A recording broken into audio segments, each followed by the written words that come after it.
ಜೀವನದಲ್ಲಿ ಪ್ರತಿಯೊಬ್ಬರಿಗೂ ಗುರಿ ಇರಬೇಕು. ಆದರೆ ಗುರಿ ಇರುವುದು ಸಾಕಾಗುವುದಿಲ್ಲ.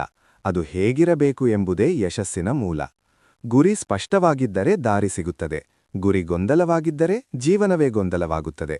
ಆದ್ದರಿಂದ ಗುರಿ ಹೇಗಿರಬೇಕು ಎಂಬ ಪ್ರಶ್ನೆಗೆ ಸರಿಯಾದ ಉತ್ತರ ತಿಳಿದುಕೊಳ್ಳುವುದು ಬಹಳ ಮುಖ್ಯ.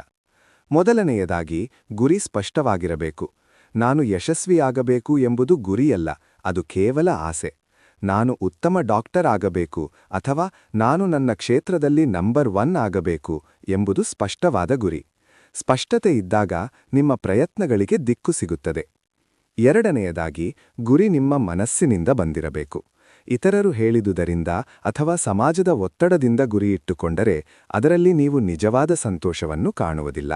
ನಿಮ್ಮ ಆಸಕ್ತಿ, ನಿಮ್ಮ ಸಾಮರ್ಥ್ಯ, ನಿಮ್ಮ ಕನಸುಗಳ ಮೇಲೆ ಆಧಾರಿತವಾದ ಗುರಿಯೇ ನಿಮ್ಮನ್ನು ಮುಂದೆ ಸಾಗಿಸುತ್ತದೆ. ಮೂರನೆಯದಾಗಿ, ಗುರಿ ದೊಡ್ಡದಾಗಿರಬೇಕು. ಚಿಕ್ಕ ಗುರಿಗಳು ನಿಮ್ಮ ಸಾಮರ್ಥ್ಯವನ್ನು ಸೀಮಿತಗೊಳಿಸುತ್ತವೆ. ದೊಡ್ಡ ಗುರಿಗಳು ನಿಮ್ಮನ್ನು ಸವಾಲು ಎದುರಿಸಲು ಪ್ರೇರೇಪಿಸುತ್ತವೆ. ಆದರೆ ದೊಡ್ಡ ಗುರಿ ಇಟ್ಟುಕೊಳ್ಳುವುದರ ಜೊತೆಗೆ ಅದನ್ನು ಸಾಧಿಸಲು ಸಣ್ಣ ಸಣ್ಣ ಹಂತಗಳಲ್ಲಿ ಪ್ರಯತ್ನಿಸಬೇಕು. ದೊಡ್ಡ ಕನಸು ಪ್ಲಸ್ ಸಣ್ಣ ಹಂತಗಳು ಈಕ್ವಲ್ಸ್ ದೊಡ್ಡ ಯಶಸ್ಸು. ನಾಲ್ಕನೆಯದಾಗಿ, ಗುರಿಗೆ ಸಮಯ ಮಿತಿ ಇರಬೇಕು. ಒಂದು ದಿನ ಸಾಧಿಸುತ್ತೇನೆ ಎಂದು ಹೇಳುವುದರಿಂದ ಏನೂ ಆಗುವುದಿಲ್ಲ. ಇನ್ನು 3 ವರ್ಷಗಳಲ್ಲಿ ಸಾಧಿಸುತ್ತೇನೆ ಎಂಬ ನಿರ್ಧಾರ ಇದ್ದರೆ ನೀವು ದಿನವೂ ಕ್ರಮಬದ್ಧವಾಗಿ ಕೆಲಸ ಮಾಡುತ್ತೀರಿ. ಸಮಯ ಮಿತಿ ನಿಮ್ಮನ್ನು ಶಿಸ್ತಿಗೆ ತರಿಸುತ್ತದೆ. ಐದನೆಯದಾಗಿ, ಗುರಿ ನಿಮ್ಮನ್ನು ಪ್ರೇರಣೆ ನೀಡಬೇಕು. ಪ್ರತಿದಿನ ಬೆಳಗ್ಗೆ ಎದ್ದಾಗ ನಾನು ಈ ಊರಿಗಾಗಿ ಕೆಲಸ ಮಾಡಬೇಕು ಎಂದು ಒಳಗಿನಿಂದ ಉತ್ಸಾಹ ಬರಬೇಕು. ಅದು ಬರದಿದ್ದರೆ ನೀವು ಆಯ್ಕೆ ಮಾಡಿದ ಗುರಿಯನ್ನು ಮರುಪರಿಶೀಲಿಸಬೇಕು. ನಿಜವಾದ ಗುರಿ ಎಂದರೆ ಅದು ನಿಮ್ಮನ್ನು ನಿಲ್ಲಿಸದೆ ಮುಂದೆ ಕೊಂಡೊಯ್ಯುವುದು. ಆರನೆಯದಾಗಿ, ಗುರಿಯ ಜೊತೆ ಶ್ರಮ ಇರಬೇಕು.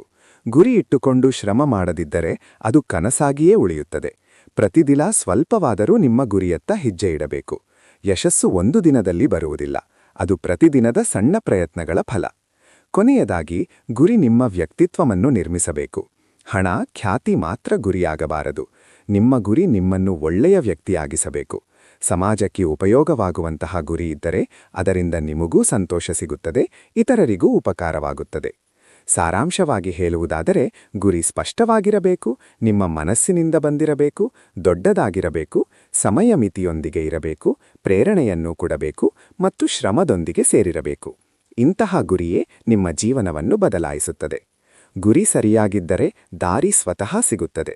ಗುರಿ ತಪ್ಪಿದರೆ ಪ್ರಯತ್ನವೇ ವ್ಯರ್ಥವಾಗುತ್ತದೆ. ನಿಮ್ಮ ಗುರಿಯನ್ನು ಸರಿಯಾಗಿ ಆಯ್ಕೆ ಮಾಡಿ ಅದಕ್ಕಾಗಿ ಪ್ರತಿದಿನ ಶ್ರಮಿಸಿ. ಒಂದು ದಿನ ನೀವು ಕನಸು ಕಂಡ ಜೀವನವನ್ನು ನೀವು ಸ್ವತಃ ನಿರ್ಮಿಸುತ್ತೀರಿ.